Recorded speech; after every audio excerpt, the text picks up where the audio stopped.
Bismillahirrahmanirrahim. Hörmətli Quran sevərlər, hər birinizi Allahın salamı ilə salamlayıram. Dünən bizlərə bir sual verdilər və istədim bu haqda bir video çəkim. Deməli, Fəth surəsində belə bir ayət var. Aleyhullah. Aleyhullah.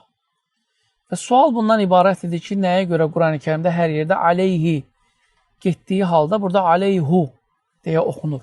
Hə-ud-damir əslində özündən əvvəl olan yə qaydasına görə kəsrə olunmalıdır. Aleyhi deyilməlidir.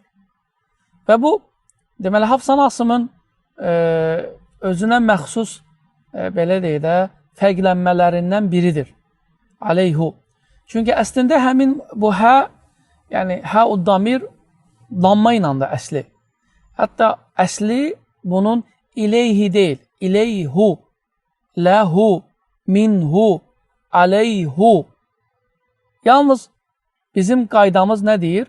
Deyir, əgər hə-ud-damirdən əvvəl yə gələrsə və ya məsələn kəsrə gələrsə, hə-ud-damir kəsrəli oxunur. Aleyhi, ileyhi.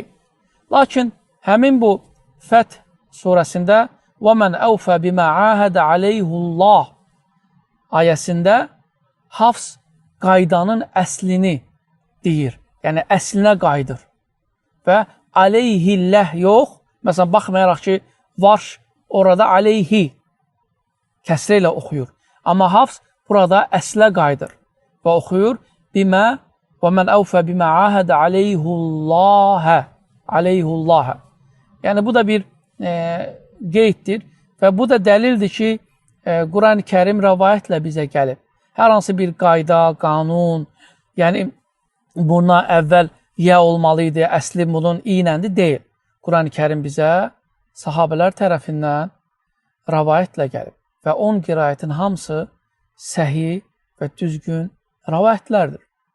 Və ona görə o İslamı bəziləri sünnəsiz, hədissiz, sahabəsiz başa düşmək istəyirsə, yəni o düzgün yolda deyil.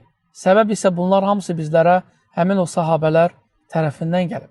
Quran-ı Kərim belə aleyhullah, həmin bu sahabələr bizə rəvayət edib. Həmçinin Peyğəmbər sallallahu aleyhi ve sellemin həyatını da, hədisləri də, səhih olan hədisləri həmin sahabələr bizə rəvayət edib. Quran-ı Kərimi sahabəsiz, sünnətsiz başa düşmək, Quran-ı Kərimi inkar etməyə bərabər olan bir sözdür.